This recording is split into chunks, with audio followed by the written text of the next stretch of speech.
here at Palmetto Yacht Management, you know, it's not every day that you get to haul a $3.5 million 60-foot vessel, but we're able to accomplish, you know, these large moves that other companies can only dream of.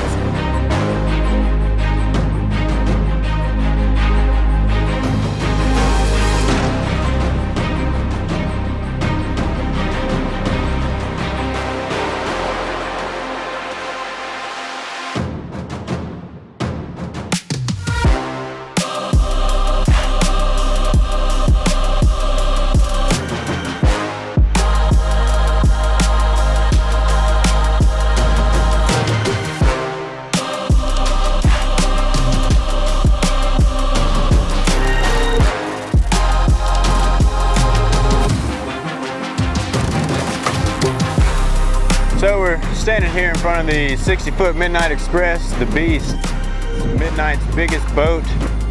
We brought it over here from the manufacturer here to the Hard Rock Stadium. Hard Rock Stadium is hosting the first ever Formula One race here in Miami, and they are trying to replicate the Monaco race. Come first week of May, when the race is ready, it is going to be top-notch, and an awesome event. Away we go, and unlike yesterday, Verstappen gets away well this time, as does Sergio Perez. Leclerc, little slower, getting off the